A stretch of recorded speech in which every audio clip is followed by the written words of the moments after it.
खरं तर सध्या 5-6 दिवसापासून जो काही शिरपूर शहरात चर्चेचा विषय झाला आहे तो म्हणजे कॅफेच्या बाबत. कॅफेच्या बाबत मी थोडक्यात असं सांगेन की शिरपूर आपण विकसनशील शिरपूर शहरामध्ये गणलं जाते. इंजिनिअरिंग कॉलेज, मेडिकल कॉलेज, वेगवेगळ्या प्रकारचे फार्मसी कॉलेज असे अनेक प्रकारे शैक्षणिक हब म्हणून शिरपूर उदयास येते. परंतु शिरपूर शैक्षणिक हब म्हणून उदयास येत असताना एक त्याची दुसरी साईड जर बघितली तर ती आता मोठमोठ्या नाक्यांवर आणि शिरपूर शहराच्या अतिशय गजबजलेला एरिया जिथं म्हटला जाईल तिथं कॅफे संस्कृती सुरू झाली. खरं तर म्हणजे कॅफे संस्कृतीवर जर बोलायला बसलं तर आपण काही पुणे, मुंबई, बेंगलोर सारख्या मेट्रोपॉलिटन सिटीमध्ये नाहीत.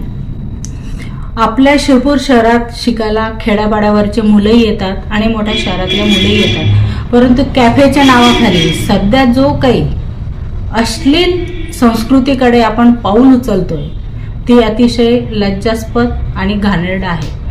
आपले संस्कार, आपली संस्कृती आपण विसरून अतिशय 12-13 वर्षाच्या मुलींपासून 14-15 वर्षाच्या मुलीपासून तर 40-45 आलेली स्त्री देखील त्या कॅफेमध्ये,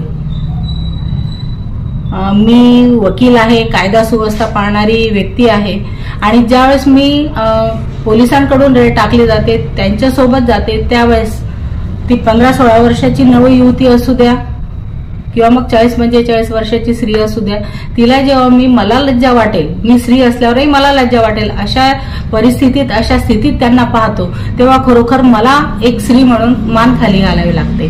मी या कॅफे संस्कृतीवर एक थोडक्यात असं सांगेल की ज्यांनी कोणी कॅफे भाड्याने दिले आहेत किंवा कॅफे चालवले जात आहेत त्यांनी फक्त आपला नुसता आर्थिक फायदा व्हावा म्हणून हे कॅफे चालू करताना घरमालकांनाही मी एक सांगेल की तुम्ही कॅफे देतायत, चांगली गोष्ट आहे, घरभाडं घेतायत, रेंट घेतायत ते घ्या, परंतु त्या भाडे घेताना आपला आर्थिक फायदा करून घेताना आपली संस्कृती विसरू नका.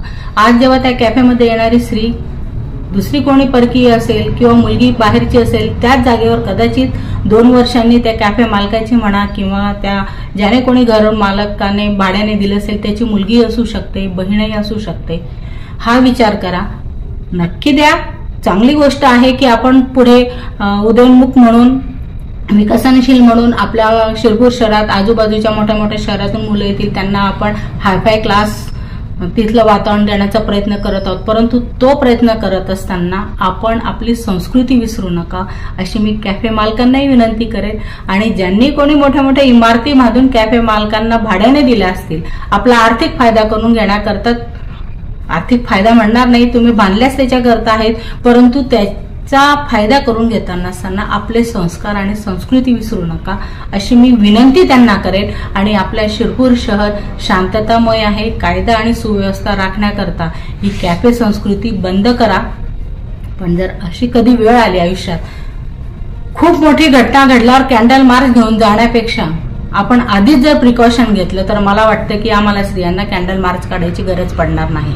पण जर समजा उद्या उठून असा काही मोठा इश्यू झाला तर मी नक्कीच सांगेन की आमच्या शिरपूर शहरातल्या आम्ही सगळ्या महिला या गोष्टी करता, या भांडणाकरता नेहमीच अग्रेसर राहू आणि कॅफे बंद पाडण्याकरता आणि त्यातल्या त्यात माझ्या मुली, माझ्या बहिणी यांना सुव्यवस्थित सुरक्षित राखण्याकरता जे काही मोठं पाऊल उचलायचं असेल त्याला उचलण्याकरता आम्ही महिला नेहमी अग्रेसर राहणार आहोत.